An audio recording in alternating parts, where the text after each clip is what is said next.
Toll plaza पहला ये Akali Dal government वेले उत्थे इंस्टॉल होया तो उस तो बाद 17 च कांग्रेस आई तो उन्होंने भी ये कोई बहुता ध्यान नहीं दिता। मैं तुहानूं दसना चाहना कि ये मैं 2014 तो लड़ाई लड़ रहा इस टोल प्लाजे की, तो चाहे मानयोग हाई कोर्ट, चाहे सैशन कोर्ट, तो चाहे लोअर कोर्ट, हर एक कोर्ट दे विच हर साल टोल प्लाजे वाले जो उन्हों का मैनेजमेंट सी उन्होंने मेरे अगेंस्ट जोड़े केस फाइल करे, तो अज भी जोड़ा केस अज भी मेरे ते चल रहा, जिहदी आने वाली 4-10 तरीक जी पेंडिंग आ इलैक्शन दे विच भी हुई, तो मैं वो तुहानूं दसना चाहना अचीवमेंट उन्हां दी मैं इस करके मनदा जे उन्होंने कदे, क्योंकि तुहानूं पता संगरूर लोक सभा तो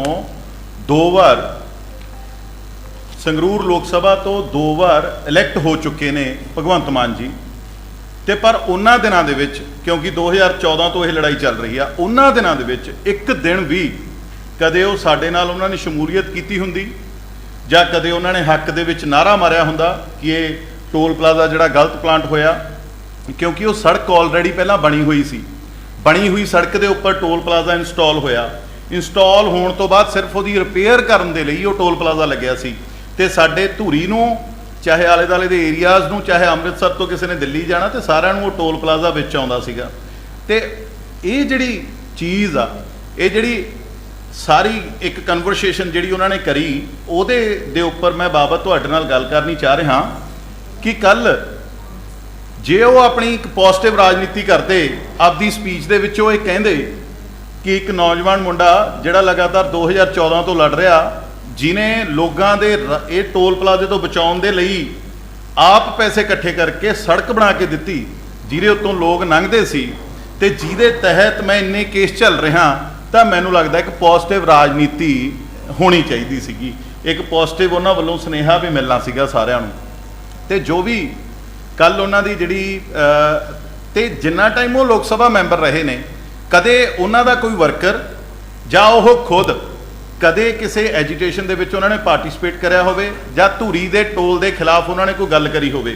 एक बार उन्होंने गल करी सी, वो भी साडे म्यूनिसिपल काउंसल दे इलैक्शन सीगे, धूरी दे विच जनता नगर दे विचों आए सीगे, उत्थे आके भी उन्होंने ये कहा सी भी ये जिहड़ा मुंडा टोल प्लाजे लई लड़ रहा, टोल प्लाजा किड्डी क वड्डी गल आ, ये तां पास बन जांदा लोकां दा, इत्थों तां पास राहीं आपां निकल सकदे हां पास लैके, ते मैं बनाऊंगा सारिਆਂ दे पास, ऑन रिकॉर्ड गल कर रहा, वीडियो सारिਆਂ ने देखी भी होनी आ ते पई भी होनी आ। तो कल जदों उहदा कंट्रैक्ट खत्म हो रहा सीगा, मैं मानयोग मुख मंत्री साहब तो पूछना चाहना कि मैं इस चीज़ के बिल्कुल तुहाडे पक्ष च हां, हर एक उस बंदे के पक्ष च जिहड़ा टोल प्लाजिਆਂ नूं खत्म करूगा, क्योंकि जदों कल वो आपकी स्पीच खुद कह रहे सी भी 8% जिहड़ा सानूं टैक्स देना पैंदा जदों असीं सड़कां तो गुजरदे हां जां सड़कां तो निकलदे हां, तो फिर ये टोल क्यों लगने चाहिए ने। यही लड़ाई तो मैं लड़ रहा 2014 तो लैके अज तक, ते एक साडी कमेटी भी बनी लाडो वाले टोल प्लाजे नूं उहदे कंट्रैक्ट लंघे नूं पता नहीं कितना टाइम हो गया। मैं उन्हां दा धन्नवाद करदा मुख मंत्री साहब दा जो कल अपनी गल दे विच ये गल कहिंदे भी लो जी अज रात नूं 12 बजे तो बाद उन्होंने यह गल क्यों नहीं कही, उन्होंने उही टोल प्लाजा क्यों बंद करिया जिहड़ा जिहदी गल म्याद ही खत्म हो जानी सी। जे कल मुख मंत्री साहब ने तकरीबन 11-12 बजे प्रोग्राम करिया, तो स्वाद वाली गल तां हुंदी जे उत्थे ही खड़ के वो कहिंदे भी लै जी हुण तो बाद तुहाडा टोल टैक्स, वो तो 1 घंटा पहला भी टोल प्लाजा नहीं बंद करा सके। टोल प्लाजे वाले का जिन्ना कंट्रैक्ट सीगा उन्होंने रात नूं 12 बजे बंद करिया टोल प्लाजा, तो फिर अचीवमेंट क्यों गिणाउंदे ने वो आपदी इस चीज़ के उत्ते। असीं सारे नौजवानों ने आले दुआले पिंडां दीयां पंचायतां ने इकट्ठे होके वो टोल प्लाजे तो बदलवा रस्ता दिता। हर रोज़ मैं एक बंदे की जेब चों 100 रुपये का नोट बचाउंदा सीगा ताकि वो आपदे परिवार लई कुछ समान लैके जा सके। गड्डियां तो बिना जिहड़े 3 व्हीलर्स ने, साडे टैक्सी चलाउण वाले भरा ने, साडे होर ट्रांसपोर्टर्स ने, उन्हां नूं किन्नी, क्योंकि साडे धूरी तो संगरूर दी जिहड़ी वाट आ वो 13 किलोमीटर आ, डिस्ट्रिक्ट हैडकुआटर उत्थे आ। सो मैं तां अज तक तिन्ने सरकारां नाल लड़िया, मैं पहला अकाली दल नाल लड़िया, फिर आपदी सरकार दे विच भी ये आवाज़ बुलंद रखी आ, विधान सभा दे विच भी तुसीं बहुत सारे साथी इत्थे गवाह बैठे ने जदों मैं उत्थे ये प्रश्न बार-बार चकदा सीगा। ते इस बार भी क्योंकि जिहड़ी हुण भी ये सरकार आ, केस आ जिहड़ा मेरे ते ये सरकार वालों ही पेश होंदे ने ना साडे अगेंस्ट जिहड़े एडवोकेट साहब होंदे ने। सो मैनूं लगदा कि ये जिहड़ी कल वाली ਸੈਸ਼ਨ ਕੋਰਟ ਸੰਗਰੂਰ ਪੈਂਡਿੰਗ ਆ ਜੀ। ਤੇ ਮੈਂ ਇਹਦੀ ਕਾਪੀ ਵੀ ਦਊਂਗਾ ਤੁਹਾਨੂੰ ਸਾਰਿਆਂ ਨੂੰ। ਇਹੀ ਕੇਸ ਦੇ ਨਾਲ ਮੈਂ ਸਾਰੇ ਪੁਆਇੰਟਸ ਬਾਏ ਪੁਆਇੰਟਸ ਉਹਨਾਂ ਨੇ ਸਾਡੇ ਤੇ ਕੇਸ ਕਿਉਂ ਕਰੇ। ਕੱਲ ਉਹਨਾਂ ਨੇ ਕਿਹਾ ਕਿ ਇੱਥੇ ਟੋਲ ਵਾਲੇ ਸਾਡੇ ਤੋਂ ਐਗਜ਼ੈਂਪਸ਼ਨ ਮੰਗ ਰਹੇ ਸੀਗੇ ਵੀ ਇਹ ਕਿਸਾਨ ਜਥੇਬੰਦੀਆਂ ਵੱਲੋਂ ਜਦੋਂ ਐਜੀਟੇਸ਼ਨ ਕਰੇਗੇ ਉਦੋਂ ਟੋਲ ਪਲਾਜ਼ੇ ਬੰਦ ਰਹੇ। ਤੇ ਉਦੋਂ ਕੱਲਾ ਇਹ ਟੋਲ ਪਲਾਜ਼ਾ ਨਹੀਂ, ਉਦੋਂ ਸਾਰੇ ਹੀ ਬੰਦ ਰਹੇ। ਸਾਡੀ ਸਰਕਾਰ ਨੇ ਸਾਰੇ ਟੋਲ ਪਲਾਜ਼ੇ ਬੰਦ ਕਰਕੇ ਰੱਖੇ ਵੀ ਨਹੀਂ, ਇਹ ਸਾਡਾ ਸਾਰਿਆਂ ਦਾ ਇਕੱਠਾ ਜਿਹੜਾ ਇੱਕ ਸਾਡਾ ਫਰਜ਼ ਬਣਦਾ। ਤੇ ਉਸ ਧਰਨੇ ਦੇ ਵਿੱਚ ਵੀ ਮੈਂ ਬੜੀ ਖੁਸ਼ੀ ਨਾਲ ਤੇ ਫਕਰ ਨਾਲ ਕਹਿਣਾ ਕਿ ਧੂਰੀ ਤੋਂ ਆਪਦੇ ਪਰਿਵਾਰ ਨਾਲ 2 ਵਾਰ ਪੈਦਲ ਜਾ ਕੇ ਆਏ ਆ, ਟਿੱਕਰੀ ਤੇ ਸਿੰਘੂ। ਤੇ ਉਸ ਤੋਂ ਬਾਅਦ ਤੀਸਰਾ ਪੁਆਇੰਟ ਉਹਨਾਂ ਨੇ ਇਹ ਵੀ ਲਿਖਿਆ ਹੋਇਆ ਵੀ ਸਾਨੂੰ ਗੋਲਡੀ ਕਰਕੇ ਇਹ ਸੜਕ ਦਾ ਨੁਕਸਾਨ ਹੋਇਆ, ਸਾਨੂੰ ਜਿਹੜੇ ਪੈਸੇ ਸੀਗੇ ਉਹ ਨਹੀਂ ਮਿਲ ਸਕੇ। 35 ਲੱਖ ਰੁਪਇਆ ਪਰ ਮੰਥ ਉਹਨਾਂ ਨੇ ਮੇਰੇ ਤੇ ਐਜ਼ ਆ ਹਰਜਾਨਾ ਤੌਰ ਤੇ ਕੇਸ ਕਰਿਆ ਹੋਇਆ ਸੀਗਾ ਟੋਲ ਪਲਾਜ਼ੇ ਵਾਲਿਆਂ ਨੇ ਵੀ ਗੋਲਡੀ ਆਪਦੀ ਜੇਬ ਚੋਂ ਦਵੇ, ਦਲਵੀਰ ਸਿੰਘ ਗੋਲਡੀ ਆਪਦੀ ਪਾਕਟ ਚੋਂ ਦਵੇ ਕਿ ਜਿਹੜਾ ਉਹ ਸਾਨੂੰ ਨੁਕਸਾਨ ਕਰਾਉਂਦਾ। ਸੋ ਮੈਂ ਚਾਹਣਾ, ਮੈਂ ਮਾਨ ਸਾਹਿਬ ਦੀ ਨੂੰ ਬੇਨਤੀ ਕਰਨੀ ਚਾਹਣਾ ਕਿ ਉਹ ਸਾਰੇ ਦੇ ਸਾਰੇ ਟੋਲ ਪਲਾਜ਼ੇ ਬੰਦ ਕਰਨ। ਆਉਣ ਵਾਲੇ ਟੋਲ ਪਲਾਜ਼ੇ ਬੰਦ ਹੋਣ ਵਾਲੀ ਲਿਸਟ ਤੁਹਾਡੇ ਕੋਲੇ ਹੋਣੀ ਆ। ਤੇ ਮੈਨੂੰ ਲੱਗਦਾ ਕਿ ਆਪਾਂ ਫਿਰ ਉਹੀ 2 ਕਿਉਂ ਬੰਦ ਕਰੇ। ਤੇ ਆਪਾਂ ਤਾਂ ਫਿਰ ਕੱਲ ਜਦੋਂ ਉਹ ਟੋਲ ਪਲਾਜ਼ਾ ਬੰਦ ਕਰਨ ਜਾ ਰਹੇ ਸੀ ਤਾਂ ਚੰਡੀਗੜ੍ਹ ਤੋਂ ਮੈਨੂੰ ਲੱਗਦਾ ਉਹ ਸਿੱਧੀ ਇਹ ਸੜਕ ਬਨੂੜ ਵਾਲੀ ਗਏ ਹੋਣਗੇ, ਬਨੂੜ ਰਾਜਪੁਰਾ, ਭਵਾਨੀਗੜ੍ਹ, ਸੰਗਰੂਰ, ਫਿਰ ਧੂਰੀ ਪਹੁੰਚੇ ਹੋਣਗੇ ਤੇ ਰਸਤੇ 'ਚ ਵੀ ਉਹਨਾਂ ਨੂੰ ਟੋਲ ਪਲਾਜ਼ੇ ਦਿਖੇ ਹੋਣਗੇ। ਮੈਂ ਤਾਂ ਚਾਹੁੰਦਾ ਸੀ ਵੀ ਤੁਰੇ ਜਾਂਦੇ ਆਂਦੇ ਸਾਰੀ ਬੰਦ ਕਰਾਉਂਦੇ ਉਹ ਵੀ ਭਰਾਵੋ ਇਹ ਜਿਹੜੀ ਗਲਤ ਆ, ਇਹ ਲੋਕਾਂ ਦੀ ਜੇਬ ਤੇ, ਇੱਕ ਆਮ ਇਨਸਾਨ ਦੀ ਜੇਬ ਤੇ ਲੁੱਟ ਆ। ਇਹ ਚੀਜ਼ਾਂ ਦੇ ਉੱਤੇ ਆਪਾਂ ਨੂੰ ਸਾਰਿਆਂ ਨੂੰ ਮੈਂ ਬੇਨਤੀ ਕਰਨੀ ਚਾਹਣਾ ਕਿ ਪੋਜ਼ਿਟਿਵ ਸਿਰ ਨਾਲ ਸਿਰ ਜੋੜ ਕੇ ਰਾਜਨੀਤੀ ਕਰਨੀ ਪਊਗੀ। ਇਹ ਨਹੀਂ ਵੀ ਅੱਜ ਤੁਸੀਂ ਸੱਤਾ ਦੇ ਵਿੱਚੋਂ ਤਾਂ ਤੁਸੀਂ ਦੂਸਰੇ ਤੇ ਉਂਗਲੀ ਚੱਕੀ ਚੱਲੋ ਤੇ ਕੱਲ ਨੂੰ ਅਸੀਂ ਸੱਤਾ 'ਚ ਹੋਵਾਂਗੇ ਅਸੀਂ ਤੁਹਾਡੇ ਤੇ ਉਂਗਲੀ ਚੱਕੀ ਚੱਲੀਏ। ਜੇ ਪੰਜਾਬ ਨੂੰ ਅੱਗੇ ਲੈ ਕੇ ਜਾਣਾ ਤਾਂ ਆਪਾਂ ਸਾਰਿਆਂ ਨੂੰ ਪਾਰਟੀਬਾਜ਼ੀ ਤੋਂ ਇੱਕ ਵਾਰ ਪਰਾਂ ਹੋ ਕੇ, ਹੁਣ ਤੁਸੀਂ ਜਿੱਤ ਚੁੱਕੇ ਹੋ, ਹੁਣ ਤੁਹਾਨੂੰ ਵੋਟਾਂ ਪੈ ਗਈਆਂ। ਜਿਵੇਂ ਤੁਸੀਂ ਕੱਲ ਕਹਿ ਰਹੇ ਸੀ ਆਪਣੀ ਸਪੀਚ ਦੇ ਵਿੱਚ ਵੀ ਹੁਣ ਵੋਟਾਂ ਵਾਪਸ ਤਾਂ ਹੋ ਨਹੀਂ ਸਕਦੀਆਂ, ਉਹ ਗੱਲ ਕਹਿ ਰਹੇ ਸੀ, ਜ਼ਿਕਰ ਕਰ ਰਹੇ ਸੀ ਵੀ ਲੌਂਗੋਵਾਲ ਸਾਹਿਬ ਨੇ ਉਦੋਂ ਵੋਟਾਂ ਇਸ ਪੱਧਰ ਤੇ ਮੰਗੀਆਂ ਸੀ ਵੀ ਅਸੀਂ ਇਹ ਟੋਲ ਪਲਾਜ਼ਾ ਨਹੀਂ ਲੱਗਣ ਦਿੰਦੇ, ਤੁਸੀਂ ਸਾਨੂੰ ਬਾਈ ਇਲੈਕਸ਼ਨ ਜਿਤਾ ਦਿਓ। ਪਰ ਜਦੋਂ ਜਿੱਤ ਗਏ ਤਾਂ ਉਹ ਵੋਟਾਂ ਵਾਪਸ ਨਹੀਂ ਹੋ ਸਕਦੀਆਂ ਸੀ ਕਿਉਂਕਿ ਉਹਨਾਂ ਨੇ ਟੋਲ ਪਲਾਜ਼ਾ ਇੰਸਟਾਲ ਕਰਾਤਾ। ਤੇ ਵੋਟਾਂ ਤਾਂ ਮਾਨ ਸਾਹਿਬ ਅੱਜ ਵੀ ਵਾਪਸ ਨਹੀਂ ਹੋ ਸਕਦੀਆਂ ਜਿਹੜੀਆਂ ਲੋਕਾਂ ਨੇ ਤੁਹਾਨੂੰ ਪਾਈਆਂ ਨੇ, ਵੋਟਾਂ ਨਹੀਂ ਵਾਪਸ ਹੁੰਦੀਆਂ। ਪਰ ਮੈਨੂੰ ਲੱਗਦਾ ਕਿ ਤੁਸੀਂ ਇੱਕ ਗਰਾਊਂਡ ਤੋਂ ਉੱਠੇ ਹੋਏ ਹੋ, ਮੈਂ ਇਸ ਚੀਜ਼ ਦੀ ਸ਼ਲਾਘਾ ਕਰਦਾ। ਤੇ ਪਰ ਮੈਂ ਇੱਕ ਚੀਜ਼ ਨਾਲ ਹੋਰ ਵੀ ਕਹਿਣੀ ਚਾਹਣਾ, ਜਦੋਂ ਉਹ ਬੰਦ ਹੀ ਹੋ ਰਿਹਾ ਸੀ ਤਾਂ ਆਪਾਂ ਨੂੰ ਸਰਕਾਰੀ ਇੰਨਾ ਪੈਸਾ ਤਾਮ-ਝਾਮ ਖਰਚਣ ਦੀ ਕੀ ਜ਼ਰੂਰਤ ਸੀ। ਆਪਾਂ ਇੱਥੋਂ ਵੀ ਇੱਕ ਬਾਈਟ ਦੇ ਕੇ ਜਾਂ ਜਿਵੇਂ ਉਹ ਆਪਣੇ ਮੁੱਖ ਮੰਤਰੀ ਆਫਿਸ ਤੋਂ ਜਿਹੜਾ ਇੱਕ ਪ੍ਰੈਸ ਕਾਨਫਰੰਸ ਵਗੈਰਾ ਕਰਦੇ ਨੇ ਉੱਥੋਂ ਵੀ ਕਰ ਸਕਦੇ ਸੀ। ਤਾਂ ਇੰਨਾ ਬੋਝ ਉਹਨਾਂ ਨੇ ਸਿਰਫ ਹਿਮਾਚਲ ਦੀ ਇਲੈਕਸ਼ਨ ਵਾਸਤੇ, ਸਿਰਫ ਗੁਜਰਾਤ ਦੀ ਇਲੈਕਸ਼ਨ ਵਾਸਤੇ ਕਿ ਬਾਹਰ ਲੋਕਾਂ ਨੂੰ ਦਿਖਾਉਣਾ ਜੀ ਦੇਖੋ ਅਸੀਂ ਨੇ ਟੋਲ ਪਲਾਜ਼ਾ ਬੰਦ ਕਰਤਾ, ਸਾਰਿਆਂ ਨੇ ਰੀਟਵੀਟ ਕਰੇ ਨੇ ਉਹਨਾਂ ਦੇ ਟੋਲ ਪਲਾਜ਼ੇ ਦੇ। ਤਾਂ ਮੈਂ ਤਾਂ ਇਹੀ ਇੱਕੋ ਹੀ ਚੀਜ਼ ਕਹਿਣਾ, ਇਸ ਤੋਂ ਬਾਅਦ ਤੁਸੀਂ ਮੇਰੇ ਤੋਂ ਕੁਐਸਚਨ ਕਰ ਸਕਦੇ ਹੋ ਵੀ ਮੈਂ ਤਾਂ ਉਹਨਾਂ ਦੀ ਅਚੀਵਮੈਂਟ ਇਹ ਤਾਂ ਮੰਨਦਾ ਜੇ ਉਹਨਾਂ ਨੇ 2014 ਤੋਂ ਲੈ ਕੇ 2022 ਤੱਕ ਕਦੇ ਇੱਕ ਦਿਨ ਵੀ ਮੇਰੇ ਵਾਂਗੂ ਦਰੀ ਵਿਛਾ ਕੇ ਧਰਨਾ ਲਾਇਆ ਹੁੰਦਾ, ਮੇਰੇ ਵਾਂਗੂ ਥਾਣਿਆਂ 'ਚ ਰਾਤਾਂ ਕੱਟੀਆਂ ਹੁੰਦੀਆਂ, ਜਾਂ ਮੇਰੇ ਵਾਂਗੂ ਸਾਰੇ ਕੋਰਟਾਂ ਦੇ ਵਿੱਚ ਮਾਨਯੋਗ ਕੋਰਟ ਦੇ ਵਿੱਚ ਜਿਹੜੇ ਵੀ ਸਾਡੇ ਤੇ ਕੇਸ ਹੋਏ ਉਹ ਲੜੇ। ਆ ਮੇਰੇ ਦੋਸਤ ਬੈਠੇ ਨੇ ਜੋ ਲਗਾਤਾਰ ਮੇਰਾ ਸਾਥ ਦੇ ਰਹੇ ਨੇ, ਐਡਵੋਕੇਟ ਨੇ ਜਿਨ੍ਹਾਂ ਨੇ ਇਹ ਵੀ ਤੁਹਾਨੂੰ ਜੇ ਕੋਈ ਵੀ ਕਿਸੇ ਵੀ ਚੀਜ਼ ਦੀ ਇਨਫੋਰਮੇਸ਼ਨ ਤੁਸੀਂ ਨੇ ਲੈਣੀ ਆ, ਜਿੰਨੇ ਵੀ ਕੇਸ ਹੋਏ ਨੇ ਆਨਲਾਈਨ ਸਾਰਿਆਂ ਦਾ ਰਿਕਾਰਡ ਆ, ਤੁਸੀਂ ਚੈੱਕ ਕਰ ਸਕਦੇ ਹੋ। ਉਹਦੀ ਕਾਪੀ ਤੁਸੀਂ ਲੈਣਾ ਚਾਹੁੰਦੇ ਹੋ ਤਾਂ ਉਹਦੀ ਕਾਪੀ ਵੀ ਆ, ਪੁਆਇੰਟ ਵਾਈਜ਼ ਪੁਆਇੰਟ ਇਹਦੇ ਤੇ ਜਿਹੜੇ ਟੋਲ ਵਾਲੇ ਨੇ ਉਹਨਾਂ ਨੂੰ ਸਾਡੇ ਤੋਂ ਕੀ ਪ੍ਰੋਬਲਮ ਸੀਗੀ ਇਹਦੇ 'ਚ ਉਹਨਾਂ ਨੇ ਬਕਾਇਦਾ ਲਿਖਿਆ ਹੋਇਆ। ਸੋ ਮੈਂ ਇਹ ਬੇਨਤੀ ਕਰਨੀ ਚਾਹਣਾ ਕਿ ਆਪਾਂ ਸਾਰੇ ਜਾਣੇ ਇੱਕ ਪੋਜ਼ਿਟਿਵ ਦਿਸ਼ਾ ਨੂੰ ਚੱਲੀਏ, ਇੱਕ ਪੋਜ਼ਿਟਿਵ ਰਾਜਨੀਤੀ ਨੂੰ ਅਡਾਪਟ ਕਰੀਏ। ਤੇ ਇਸ ਚੀਜ਼ ਦੇ ਉੱਤੇ ਮਾਨਯੋਗ ਮੁੱਖ ਮੰਤਰੀ ਤੋਂ ਮੈਂ ਮੰਗ ਕਰਨੀ ਚਾਹਣਾ ਕਿ ਆਉਣ ਵਾਲੇ ਦਿਨਾਂ ਦੇ ਵਿੱਚ ਉਹ ਪੰਜਾਬ ਦੇ ਸਾਰੇ ਟੋਲ ਮਾਫ ਕਰਨਗੇ। ਕਿਉਂਕਿ ਮੈਨੂੰ ਯਾਦ ਆ ਮੈਂ ਤੇ ਬੈਂਸ ਸਾਹਿਬ ਅਸੀਂ ਇੱਕ ਕਮੇਟੀ 'ਚ ਇਕੱਠੇ ਸੀਗੇ ਜਿਹਦੇ 'ਚ ਅਸੀਂ ਨੇ ਸਾਰੀ ਆਰਟੀਆਈ ਕਢਾਈਆਂ ਨੇ। ਤੇ ਉਹ ਜਿਹੜੀ ਉਹ ਲਾਡੋਵਾਲ ਵਾਲੀ ਕੱਢਿਓ ਇੱਕ ਮਿੰਟ, ਉਹਨੂੰ ਬੰਦ ਹੋਏ ਨੂੰ ਪਤਾ ਨਹੀਂ, ਉਹ ਇੱਕ ਕੰਪਨੀ ਨੇ ਛੋਟਾ ਜਿਹਾ ਕੇਸ ਕਰਿਆ ਹੋਇਆ, ਛੋਟਾ ਜਿਹਾ ਇੱਕ ਕੇਸ ਵੀ ਸਾਡਾ ਖਰਚਾ ਵੱਧ ਗਿਆ ਜੀ ਸੜਕ ਤੇ, ਤਾਂ ਉਹ ਕੇਸ ਦੇ ਬਿਹਾਫ ਤੇ ਤਕਰੀਬਨ ਮੈਨੂੰ ਲੱਗਦਾ 10 ਤੋਂ 15 ਸਾਲ ਹੋ ਗਏ ਉਹ ਲੋਕਾਂ ਤੋਂ ਟੋਲ ਵਸੂਲੀ ਜਾ ਰਹੇ ਨੇ। ਤੇ ਆਪਣੇ ਲੋਕ ਵਿਚਾਰੇ ਕਿਉਂਕਿ ਉਹਨਾਂ ਨੇ ਜਾਣਾ ਹੁੰਦਾ ਕਿਸੇ ਨਾ ਕਿਸੇ ਕੰਮ ਤੇ, ਉਹ ਆਪਦੀ ਜੇਬ ਚੋਂ ਜਿਹੜੇ ਪੈਸੇ ਲੋਕਾਂ ਨੂੰ ਦੇਈ ਜਾ ਰਹੇ ਨੇ। ਸੋ ਇਹ ਚੀਜ਼ਾਂ ਦੇ ਉੱਤੇ ਵੀ ਜ਼ਰੂਰ ਉਹ ਧਿਆਨ ਦੇਣਗੇ। ਤੇ ਮੈਨੂੰ ਲੱਗਦਾ ਕਿ ਜਦੋਂ ਕਿਸੇ ਬੰਦੇ ਨੇ ਕਿਸੇ ਕੰਮ ਲਈ ਪਹਿਲਾਂ ਮਿਹਨਤ ਕਰੀ ਹੋਵੇ ਤੇ ਮੈਨੂੰ ਲੱਗਦਾ ਕਿ ਉਹਨੂੰ ਐਪਰੀਸ਼ੀਏਸ਼ਨ ਮਿਲਣੀ ਜ਼ਰੂਰੀ ਸੀ। ਤੇ ਉੱਥੇ ਉਹ ਜ਼ਰੂਰ ਕਹਿੰਦੇ ਪਾਰਟੀਬਾਜ਼ੀ ਤੋਂ ਪਰਾਂ ਹੋ ਕੇ ਕਿ ਭਾਈ ਇਹ ਚੀਜ਼ ਤੁਸੀਂ ਕਿਉਂਕਿ ਉਹ ਦੋਵੇਂ ਵਾਰ ਲੋਕ ਸਭਾ ਮੈਂਬਰ ਰਹੇ ਨੇ ਉੱਥੋਂ, ਜਿੰਨਾ ਟਾਈਮ ਮੈਂ ਲੜਿਆ। ਅੱਜ ਜਦੋਂ ਕੰਟਰੈਕਟ ਬੰਦ ਹੋ ਗਿਆ ਤਾਂ ਉਹਨਾਂ ਨੇ ਕੱਲ ਉੱਥੇ ਇਹ ਪ੍ਰੋਗਰਾਮ ਰੱਖਿਆ।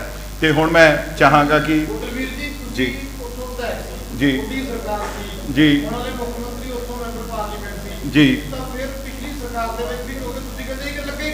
ਜੀ ਜੀ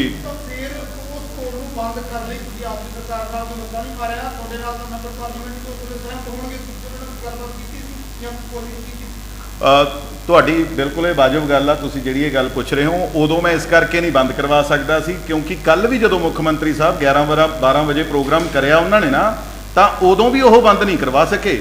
ਬੰਦ ਤਾਂ ਉਹ ਉਦੋਂ ਹੋਇਆ ਜਦੋਂ ਉਹਦਾ ਕੰਟਰੈਕਟ ਦਾ ਟਾਈਮ ਪੀਰੀਅਡ ਖਤਮ ਹੋ ਗਿਆ, ਰਾਤ ਨੂੰ 12 ਵਜੇ ਬੰਦ ਹੋਇਆ। ਸੋ ਉਹ ਕੰਟਰੈਕਟੀ ਲੂਪਹੋਲਸ ਹੀ ਇੰਨੇ ਹੁੰਦੇ ਨੇ।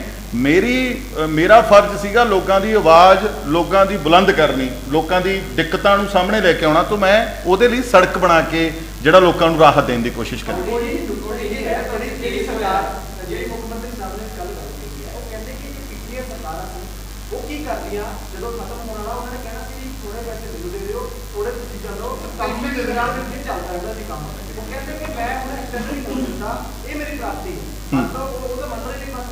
ਐਕਸਟੈਂਡ ਉਹਨਾਂ ਨੂੰ ਪਤਾ ਸੀ ਗੋਲਡੀ ਲੜ ਰਿਹਾ ਹੈ ਕੇਸ ਦੇ ਵਿੱਚ। ਤੁਹਾਨੂੰ ਐਂ ਲੱਗਦਾ ਕਿਤੇ ਕੱਲ ਉਹਨਾਂ ਨੂੰ ਟੋਲ ਪਲਾਜ਼ਾ ਤੇ ਫੇਰ ਹੀ ਚੱਲੀ ਜਾਣਾ ਸੀ? ਸਾਡੀ ਹਾਈ ਕੋਰਟ ਦੀ ਤਿਆਰੀ ਸੀ ਇਸ ਚੀਜ਼ ਦੇ ਉੱਤੇ। ਉਹਨਾਂ ਨੂੰ ਪਤਾ ਸੀ ਕਿ ਨਹੀਂ ਉਹਨੇ ਇਸ ਚੀਜ਼ ਦੇ ਉੱਤੇ ਮੁੱਦਾ ਚੱਕਣਾ ਟੋਲ ਵਾਲਾ।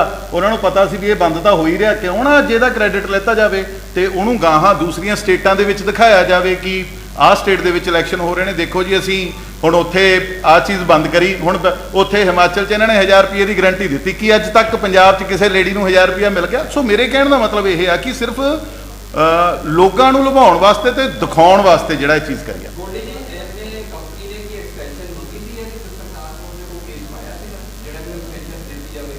ਨਹੀਂ, ਹਜੇ ਤੱਕ ਇਹਦੇ ਤੇ ਮੈਂ ਬਹੁਤੀ ਡਿਟੇਲ 'ਚ, ਕਿਉਂਕਿ ਕੱਲ ਮੈਂ ਦਿੱਲੀ ਸੀਗਾ ਭਾਜੀ, ਕੱਲ ਸਾਡਾ ਉੱਥੇ ਹੱਲਾ ਬੋਲ ਰੈਲੀ ਸੀਗੀ। ਮੈਂ ਸਵੇਰੀ ਅੱਜ ਇੱਥੇ ਪਹੁੰਚਿਆ ਤੇ 10 ਵਜੇ ਉਹ ਵੀ ਮੈਂ ਬਹੁਤ ਜਲਦੀ ਤੁਹਾਨੂੰ ਕਲੀਅਰ ਕਰਕੇ ਦੱਸੂਗਾ। ਵੈਸੇ ਉਹਨਾਂ ਨੇ ਕੋਈ ਐਕਸਟੈਂਸ਼ਨ ਮੰਗੀ ਨਹੀਂ ਹੋਣੀ ਕਿਉਂਕਿ ਮੈਕਸਿਮਮ ਲੋਕ ਨੇ ਜਿਹੜੇ ਉਹ ਮੇਰੇ ਵਾਲੀ ਬਣਾਈ ਹੋਈ ਸੜਕ ਤੋਂ ਦੀ ਨਿਕਲਦੇ ਸੀਗੇ।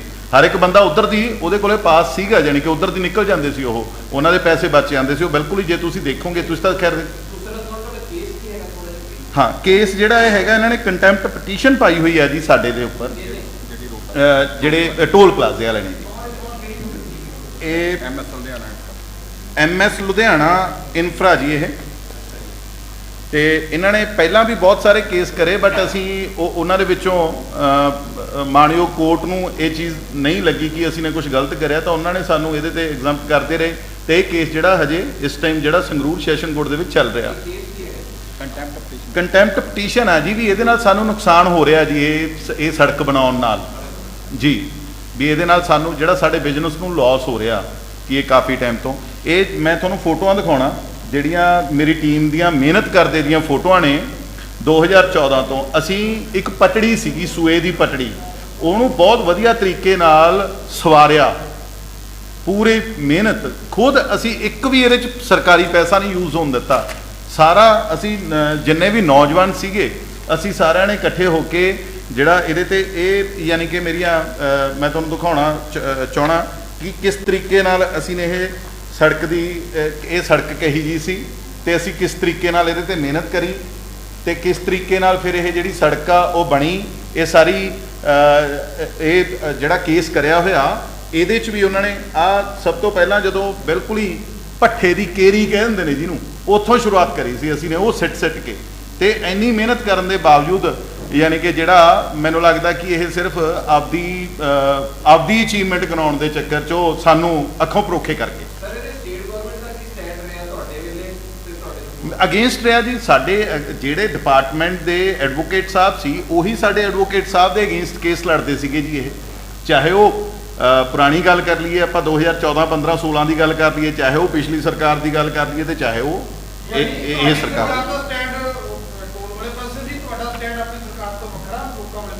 ਮੈਂ ਤਾਂ ਤੁਹਾਡੇ ਨਾਲ ਹੀ ਮੇਰੀ ਇੰਟਰਵਿਊ ਹੋਈ ਸੀ ਜਿਸ ਦਿਨ ਆਪਾਂ ਸੈਸ਼ਨ ਤੋਂ ਬਾਹਰ ਨਿਕਲੇ। ਮੈਂ ਬੜੇ ਜ਼ੋਰ ਸ਼ੋਰ ਨਾਲ ਇਹ ਚੀਜ਼ ਚੱਕੀ ਸੀਗੀ ਵੀ ਇਹ ਟੋਲ ਪਲਾਜ਼ੇ ਨੇ ਜਿਹੜੇ ਇਹ ਲੋਕਾਂ ਤੇ ਬੋਝ ਨੇ, ਇਹ ਟੋਲ ਪਲਾਜ਼ੇ ਨਹੀਂ ਲੱਗਣੇ ਚਾਹੀਦੇ। ਜਾਂ ਸਾਨੂੰ ਜਦੋਂ ਬੰਦਾ ਗੱਡੀ ਲੈਂਦਾ ਤਾਂ ਉਹਦੇ ਤੋਂ ਪੈਸੇ ਛੁੱਟਣੇ ਚਾਹੀਦੇ ਨੇ, ਜਾਂ ਉੱਥੇ 8% ਸਾਡੇ ਤੋਂ ਨਹੀਂ ਕੱਟਿਆ ਜਾਣਾ ਚਾਹੀਦਾ। ਅੱਡ ਵੇਰੀਏਸ਼ਨਸ ਨੇ ਇਹਦੇ 'ਚ, ਰੇਟ ਦੇ ਵਿੱਚ। ਯੂਟੀ 'ਚ ਅਲੱਗ ਆ ਜੀ, पंजाब दे विच अलग आ ये रेट, ठीक है ना। ਤਾਂ ਇਹ ਚੀਜ਼ਾਂ ਦੇ ਉੱਪਰ ਤਾਂ ਮੈਂ ਬੜੀ ਇੱਕੋ ਚੀਜ਼, ਜੇ ਖੈਰ ਉਹਨਾਂ ਦੀ ਜਗ੍ਹਾ ਤੇ ਮੈਂ ਹੁੰਦਾ ਤਾਂ ਮੈਂ ਰਸਤੇ 'ਚ ਚਾਰੋਂ ਟੋਲ ਪਲਾਜ਼ਿਆਂ ਤੇ ਰੁਕ ਕੇ ਜਾਂਦਾ ਵੀ ਭਾਈ ਤੁਹਾਡਾ ਕੰਟਰੈਕਟ ਕਿੰਨੇ ਟਾਈਮ ਦਾ, ਤੁਸੀਂ ਕਿਉਂ ਨਹੀਂ ਇਹ ਬੰਦ ਕਰ ਰਹੇ, ਤੁਸੀਂ ਉਹ ਜਿਹੜਾ ਬੰਦ ਹੋਣ ਵਾਲਾ ਸੀ ਉੱਥੇ ਜਾ ਕੇ ਉਹਨੂੰ ਵੀ ਤੁਸੀਂ ਰਾਤ ਨੂੰ 12 ਵਜੇ ਹੀ ਬੰਦ ਕਰਾਏ। ਵੀਰ ਜੀ ਇਹ ਟੋਲ ਤੇ ਤੁਸੀਂ ਕਾਫੀ ਸੰਘਰਸ਼ ਕੀਤਾ, ਟੋਲ ਵਾਲਾ ਮੈਨੂੰ ਲੱਗਦਾ ਤੁਹਾਨੂੰ ਕਹਿਣ ਲੱਗੇ ਸੀ ਜੀ ਜੀ ਤੇ ਹੁਣ ਤੁਹਾਡੇ ਕੋਲ ਟਾਈਮ ਵੀ ਹੈਗਾ ਜੀ ਤਾਂ ਹੈ ਨਹੀਂ ਜੀ। ਤਾਂ ਪੰਜਾਬ ਦੇ ਵਿੱਚ ਜੋ ਤੁਸੀਂ ਪਹਿਲਾਂ ਗੱਲ ਕੀਤੀ ਕਿ ਹੋਰ ਵੀ ਬੜੇ ਟੋਲ ਆ ਜਿਨ੍ਹਾਂ ਟਾਈਮ ਲੰਘ ਚੁੱਕਿਆ ਤਾਂ ਕੀ ਦਲਵੀਰ ਗੋਲਡੀ ਆਉਣ ਵਾਲੇ ਟਾਈਮ ਦੇ ਵਿੱਚ ਉਹਨਾਂ ਪੂਰੇ ਜਿਹੜੇ ਟੋਲ ਪਲਾਜ਼ੇ ਨੇ ਉਹਨਾਂ ਨੂੰ ਲੈ ਕੇ ਕੁਝ ਕਰ ਸਕਦਾ, ਕਿਹੜੇ ਟਾਈਮ ਪੂਰਾ ਕਰਕੇ ਕਿਹੜੇ ਨਜਾਇਜ਼ ਚੱਲ ਰਹੇ ਨੇ? ਹਾਂ ਬਿਲਕੁਲ, ਆਲਰੇਡੀ ਮੇਰੇ ਕੋਲੇ ਕਾਫੀ ਟੋਲ ਪਲਾਜ਼ਾ ਨੇ ਜਿਹੜੇ ਲੱਗੇ ਹੋਏ ਨੇ, ਉਹਨਾਂ ਦੀ RTI ਪਾ ਕੇ ਬਕਾਇਦਾ ਉਹਨਾਂ ਦੇ ਕੰਟਰੈਕਟ ਦੀਆਂ ਕਾਪੀਆਂ ਮੈਂ ਲੈ ਕੇ ਰੱਖੀਆਂ ਹੋਈਆਂ ਨੇ ਜੀ। ਤੇ ਕੁਝ ਜਿਹੜੀਆਂ ਰਹਿੰਦੀਆਂ ਵੀ ਨੇ, ਕਿਉਂਕਿ ਕੱਲ ਦੀ ਬਹੁਤ ਕਾਲਸ ਆ ਰਹੀਆਂ ਨੇ, ਇਸ ਤੋਂ ਪਹਿਲਾਂ ਵੀ ਕਾਫੀ ਕਾਲਸ ਆਈਆਂ, ਤੇ ਮੈਂ ਬਿਲਕੁਲ ਇਹ ਲੋਕਾਂ ਦੇ ਪੱਖ ਦੀ ਗੱਲ ਆ। ਤੇ ਜਿੱਥੇ ਵੀ ਮੈਨੂੰ ਲੋਕ ਯਾਦ ਕਰਨਗੇ ਇਸ ਚੀਜ਼ ਦੇ ਵਿੱਚ ਜਾਂ ਉਸ ਤੋਂ ਬਿਨਾਂ ਵੀ ਇੱਕ ਪੰਜਾਬ ਦਾ ਵਾਸੀ ਹੋਣ ਦੇ ਨਾਤੇ ਇਹ ਲੜਾਈ ਆ ਜਿਹੜੀ ਉਹ ਲੜਾਂਗੇ। ਤੇ ਇਹ ਸਾਰੇ ਕੰਟਰੈਕਟ ਹੋ ਸਕਿਆ ਤਾਂ ਅਸੀਂ ਸਾਰੇ ਕੰਟਰੈਕਟ ਲੈ ਕੇ ਮੈਂ ਮੁੱਖ ਮੰਤਰੀ ਸਾਹਿਬ ਕੋਲੇ ਜਾਣ ਦੀ ਵੀ ਕੋਸ਼ਿਸ਼ ਕਰੂੰਗਾ ਕਿ ਆਹ ਕੰਟਰੈਕਟ ਨੇ ਭਾਈ ਇਹ ਲੋਕਾਂ ਨੂੰ ਨਿਜਾਤ ਦਿੱਤੀ ਜਾਵੇ। ਇੱਕ ਮਿੰਟ ਵਿੱਚ ਹੈ ਜੀ।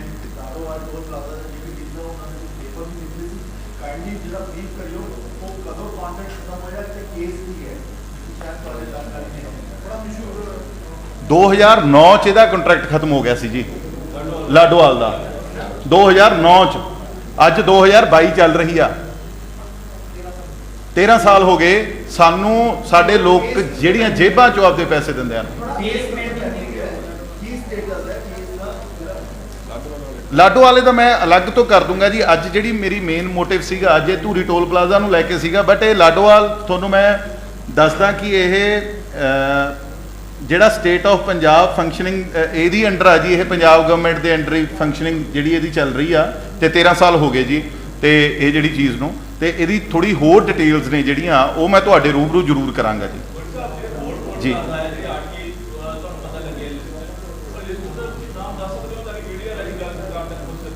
ਇਹਦੇ 'ਚ ਤੁਸੀਂ ਮੰਨੋ ਜੀ, ਫਿਰੋਜ਼ਪੁਰ ਤੋਂ ਫਾਜ਼ਿਲਕਾ ਦੀ ਗੱਲ ਕਰੀਏ, ਹੁਸ਼ਿਆਰਪੁਰ ਤੋਂ ਟਾਂਡਾ ਦੀ ਗੱਲ ਕਰੀਏ, ਕੋਟਕਪੂਰਾ, ਮੋਗਾ, ਪਟਿਆਲਾ, ਕਰਾਲੀ, ਸਿਸਵਾਂ, ਪਟਿਆਲਾ ਤੋਂ ਮਲੇਰਕੋਟਲਾ ਦੀ ਰੋਡ ਦੀ ਜੇ ਗੱਲ ਕਰੀਏ, ਜਗਰਾਉਂ, ਨਕੋਦਰ। ਇੱਕ ਸਾਡੇ ਮੈਂ ਪਿੱਛੇ ਲੋਕ ਸਭਾ ਇਲੈਕਸ਼ਨ ਵੀ ਕੰਟੈਸਟ ਕਰੀ ਸੀ, ਤਾਂ ਸਾਡੇ ਇੱਕ ਬਰਨਾਲੇ ਦੇ ਨੇੜੇ ਵੀ ਇੱਕ ਟੋਲ ਪਲਾਜ਼ਾ, ਉੱਥੇ ਦੇ ਪਿੰਡ ਵਾਲਿਆਂ ਨੂੰ ਤਕਰੀਬਨ ਆਲੇ ਦੁਆਲਿਆਂ ਨੂੰ ਉਹਨਾਂ ਨੇ ਹੁਣ ਐਗਜ਼ੈਂਪਟ ਕਰਿਆ ਥੋੜਾ ਟਾਈਮ ਪਹਿਲਾਂ। ਜੇ 300 ਰੁਪਈਆ ਲੱਗਦਾ ਸੀ ਇੱਕ ਪਾਸੇ ਦਾ, 300 ਰੁਪਈਆ, ਯਾਨੀ ਕਿ ਮੈਨੂੰ ਲੱਗਦਾ ਵੀ ਇਹ ਕੋਈ ਸਰਕਾਰ ਨੂੰ ਇਹਦੇ ਤੇ ਵੀ ਕੰਮ ਕਰਨਾ ਚਾਹੀਦਾ ਵੀ ਕਿਲੋਮੀਟਰ ਦੇ ਹਿਸਾਬ ਨਾਲ ਪੈਸੇ ਹੋਣੇ ਚਾਹੀਦੇ ਨੇ, ਜਾਂ ਆਲੇ ਦੁਆਲੇ ਦੇ ਜਿੰਨੇ ਪਿੰਡ ਨੇ ਜਾਂ ਲੋਕ ਨੇ ਉਹਨਾਂ ਦੇ ਉੱਪਰ ਪੈਸੇ ਲੱਗਣੇ ਚਾਹੀਦੇ ਨੇ। ਇਹਦੇ ਤੇ ਸੋਚਣਾ ਚਾਹੀਦਾ। ਇਹ ਬਹੁਤ ਗੰਭੀਰ ਮੁੱਦਾ, ਤਾਂ ਕਿ ਗਵਰਨਮੈਂਟ ਆਫ ਪੰਜਾਬ, ਮੈਂ ਉਹਨਾਂ ਦਾ ਯਾਨੀ ਕਿ ਵੈਸੇ ਵਿਰੋਧੀ ਹਾਂ ਅਸੀਂ ਪੋਲੀਟੀਕਲ ਉਹਦੇ ਤੋਂ, ਬਟ ਲੋਕਾਂ ਦੇ ਸੁੱਖ ਸਹੂਲਤਾਂ ਲਈ ਮੈਂ ਜਿੰਨੀ ਕੁ ਮੇਰੇ ਕੋਲ ਇਨਫੋਰਮੇਸ਼ਨ ਹੈਗੀ ਮੈਂ ਲੈ ਕੇ ਜਾਣ ਨੂੰ ਤਿਆਰ ਹਾਂ। ਤੇ ਮੈਂ ਬੜੇ ਵਧੀਆ ਤਰੀਕੇ ਨਾਲ ਇਹ ਸਾਰੀ ਚੀਜ਼ ਉਹਨਾਂ ਕੋਲੇ ਰੱਖ ਸਕਦਾ, ਕਿਉਂਕਿ ਮੈਂ ਹੋਮਵਰਕ ਕਰਿਆ ਹੋਇਆ 2014 ਤੋਂ ਲੜ ਰਿਹਾ। ਸੋ ਮੈਨੂੰ ਲੱਗਦਾ ਕਿ ਆਪਾਂ ਵਧੀਆ ਤਰੀਕੇ ਨਾਲ ਲੋਕਾਂ ਦਾ ਇਹਦੇ 'ਚ ਫਾਇਦਾ ਹੋ ਸਕਦਾ ਜੇ ਮੀਡੀਆ ਵੀ ਮੇਰਾ ਸਾਥ ਦੇਊਗਾ। ਤੁਸੀਂ ਪਹਿਲਾਂ ਵੀ ਮੇਰਾ ਬਹੁਤ ਵਧੀਆ ਤਰੀਕੇ ਨਾਲ ਹਰ ਇੱਕ ਜਗ੍ਹਾ ਤੇ ਸਾਥ ਦਿੱਤਾ, ਯੂਨੀਵਰਸਿਟੀ ਤੋਂ ਲੈ ਕੇ ਹੁਣ ਤੱਕ। ਸੋ ਮੇਰਾ ਜਿਹੜਾ ਮੁੱਦਾ ਮੈਨੂੰ ਐ ਲੱਗਦਾ ਹੁੰਦਾ ਕਿ ਮੈਂ ਕਿਸੇ ਨੂੰ ਕ੍ਰਿਟੀਸਾਈਜ਼ ਨਾ ਕਰਾਂ ਵੀ ਆਹ ਗੱਲ ਤੇ ਸਰਕਾਰ ਨੂੰ ਨਾ ਘੇਰਾਂ, ਉਹ ਗੱਲ ਤੇ ਸਰਕਾਰ ਨੂੰ ਨਾ ਘੇਰਾਂ। ਜਿਹੜੀ ਗੱਲ ਐਕਚੁਅਲ 'ਚ ਗਰਾਊਂਡ ਰਿਐਲਿਟੀ ਆ, ਮੈਂ ਉਸੇ ਚੀਜ਼ ਨੂੰ ਤੁਹਾਡੇ ਨਾਲ ਜਿਹੜੀ ਸਾਂਝੀ ਕਰਨ ਦੇ ਵਿੱਚ ਲੱਗਾ।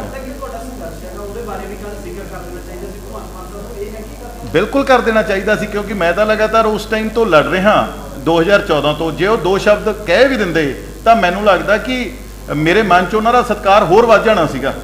ਕਿਉਂਕਿ ਇਹ ਨਹੀਂ ਹੈਗਾ ਵੀ ਮੁੱਖ ਮੰਤਰੀ ਸਾਹਿਬ ਅੱਜ ਦੇ ਜਾਣਦੇ ਨੇ, ਜਦੋਂ ਮੈਂ ਯੂਨੀਵਰਸਿਟੀ 'ਚ ਰੁਖਸਤ ਫੰਕਸ਼ਨ ਕਰਾਉਂਦਾ ਸੀ ਉਸ ਟਾਈਮ ਤੇ ਯਾਨੀ ਕਿ ਸਭ ਤੋਂ ਪਹਿਲਾਂ ਇੱਥੇ ਐਜ਼ ਅ ਸੈਲੀਬ੍ਰਿਟੀ ਅਸੀਂ ਉਹਨਾਂ ਨੂੰ ਬੁਲਾਇਆ ਸੀਗਾ। ਸੋ ਇਹ ਗੱਲ ਨਹੀਂ, ਮੈਂ ਇਹੀ ਚੀਜ਼ ਉਹਨਾਂ ਨੂੰ ਬਾਰ-ਬਾਰ ਕਹਿਣੀ ਚਾਹਣਾ ਕਿ ਪੰਜਾਬ ਨੇ ਬਹੁਤ ਹੰਢਾ ਲਿਆ ਇਹ, ਕਿ ਉਹ ਆਉਂਦਾ ਉਹਦੇ ਤੇ ਉਂਗਲਾਂ ਚੱਕਣੀਆਂ ਸ਼ੁਰੂ ਕਰ ਦਿੰਦਾ, ਉਹ ਆਉਂਦਾ ਉਹਦੇ ਤੇ। ਲੋਕਾਂ ਨੂੰ ਰਾਹਤ ਕਦੋਂ ਮਿਲੂਗੀ? ਅੱਜ ਲੋਕਾਂ ਨੂੰ ਰਾਹਤ ਦੇਣ ਦੀ ਗੱਲ ਆ ਜੀ।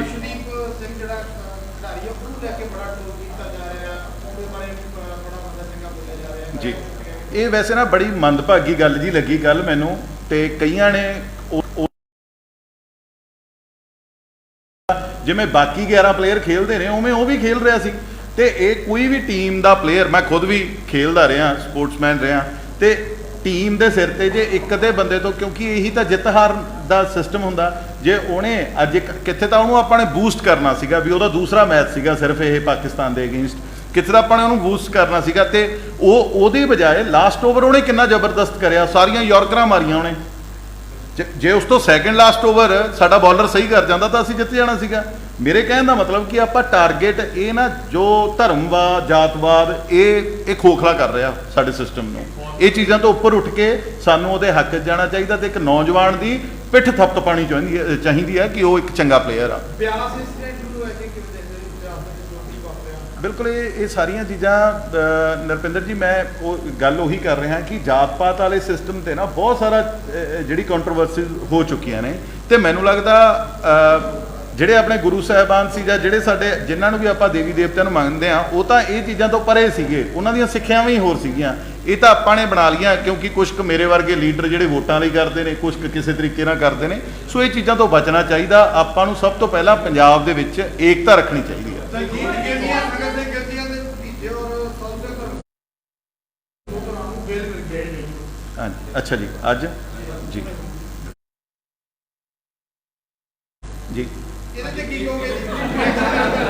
ਇਹਦੇ ਤੇ ਜੀ ਦੇਖੋ ਕਾਨੂੰਨ ਆਪਦੀ ਲੜਾਈ ਲੜ ਰਿਹਾ ਜੀ, ਠੀਕ ਹੈ, ਉਹ ਕਾਨੂੰਨੀ ਲੜਾਈ ਲੜ ਰਹੇ ਨੇ ਤੇ ਚੰਗੀ ਗੱਲ ਆ ਜੀ। ਦੇਖੋ ਇਹ ਸਾਰਿਆਂ ਦੇ ਸਾਹਮਣੇ ਆ ਜਾਣਾ ਵੀ ਐਕਚੁਅਲ 'ਚ ਸੱਚ ਕੀ ਸੀਗਾ ਤੇ ਉਹੀ ਲੜਾਈ ਜਿਹੜੀ ਮੈਂ ਅੱਜ ਤੱਕ ਵਕਾਲਤ ਜਿਹੜੀ ਲੜਦਾ ਰਿਹਾ, ਪਰ ਕੱਲ ਮੁੱਖ ਮੰਤਰੀ ਸਾਹਿਬ ਮੇਰਾ ਨਾਂ ਹੀ ਭੁੱਲ ਗਏ ਉੱਥੇ ਲੈਣਾ, ਠੀਕ ਹੈ। ਜਿਹੜੀਆਂ ਇਹ ਚੀਜ਼ਾਂ ਨੇ ਇਹਦੇ ਤੇ ਵੀ ਆਪਾਂ ਨੂੰ ਦੇਖੋ ਕਾਨੂੰਨ ਨੇ ਆਪਣਾ ਕੰਮ ਕਰਨਾ ਤੇ ਸਾਨੂੰ ਸਾਡੀ ਪਾਰਟੀ ਨੂੰ ਕਾਨੂੰਨ ਤੇ ਪੂਰਾ ਵਿਸ਼ਵਾਸ ਆ ਕਿ ਉਹ ਸੱਚ ਨੂੰ ਸੱਚ ਕਹਿਣਗੇ। ਮੋਹਾਲੀ ਦੇ ਵਿੱਚ ਜੋ ਇੰਸੀਡੈਂਟ ਹੋਇਆ ਸੀ ਗੁਲਾਬ ਲਿਖਿਆ ਤਾਂ ਕੀ ਲੱਗਦਾ ਕਿੱਥੇ ਕਮੀਆਂ ਰਹਿ ਜਾਂਦੀਆਂ ਸਾਡੇ ਸਿਸਟਮ ਦੇ ਵਿੱਚ ਕਮੀਆਂ ਜਾਂ ਜੇ ਪਰਮਿਸ਼ਨਾਂ ਨੂੰ ਦਿੱਤੀਆਂ ਗਈਆਂ ਤਾਂ ਕਿਤੇ ਕਮੀ ਰਹੇਗੀ? ਮੈਨੂੰ ਲੱਗਦਾ ਇਹ ਮਸ਼ੀਨਰੀ ਹੈ ਜੀ। ਆ ਪਿੱਛੇ ਜੇ ਤੁਸੀਂ ਨੇ ਟਿੰਬਲ ਟ੍ਰੇਨ ਦਾ ਦੇਖਿਆ ਹੋਣਾ, ਉਹ ਰਸਤੇ 'ਚ ਰੁਕ ਗਈ ਸੀ, ਉਸ ਤੋਂ ਪਹਿਲਾਂ ਵੀ ਇੱਕ ਵਾਰ ਰਸਤੇ 'ਚ ਰੁਕ ਗਈ ਸੀ। ਸੋ ਟਿੰਬਲ ਟ੍ਰੇਨ ਦਾ ਵੀ ਅਜਿਹੀ ਘਟਨਾ ਹੋ ਗਈ ਜਾਂ ਬਾਹਰੇ ਵੀ ਇਹੋ ਜਿਹੀਆਂ ਬਹੁਤ ਪ੍ਰੋਬਲਮਸ ਆਉਂਦੀਆਂ ਨੇ। ਮੈਨੂੰ ਲੱਗਦਾ ਕਿ ਥੋੜੀ ਜਿਹੀ ਕਿਤੇ ਨਾ ਕਿਤੇ ਕਮੀ ਹੈ ਜਿਹੜੀ ਇਹ ਜਿਵੇਂ ਸਮਝ ਲਓ ਬਾਹਰ ਵੀ ਕਈ ਇਨਸੀਡੈਂਟ ਇਹੋ ਜਿਹੇ ਆਪਾਂ ਦੇਖੇ ਨੇ, YouTube ਤੇ ਤੁਸੀਂ ਸਰਚ ਕਰੋਗੇ ਤਾਂ ਇਹਦੇ 'ਚ ਕੋਈ ਆਪਾਂ ਇੱਕ ਬੰਦੇ ਨੂੰ ਪਾਰਟਿਕੂਲਰ ਕਸੂਰਵਾਰ ਨਹੀਂ ਕਹਿ ਸਕਦੇ। ਤੇ ਮੈਂ ਤਾਂ ਇਹੀ ਕਹਾਂਗਾ ਕਿ ਜਦੋਂ ਵੀ ਅਜਿਹੀਆਂ ਚੀਜ਼ਾਂ ਹੋਣੀਆਂ ਨੇ ਉਹਨਾਂ ਨੂੰ ਹੋਰ ਚੰਗੀ ਤਰ੍ਹਾਂ ਉਹਨਾਂ ਦੀ ਜਿਹੜੀ ਪੜਤਾਲ ਕਰਕੇ ਯਾਨੀ ਕਿ ਉਹ ਮਸ਼ੀਨਰੀਆਂ ਨੂੰ ਫਿੱਟ ਕਰਨਾ ਚਾਹੀਦਾ।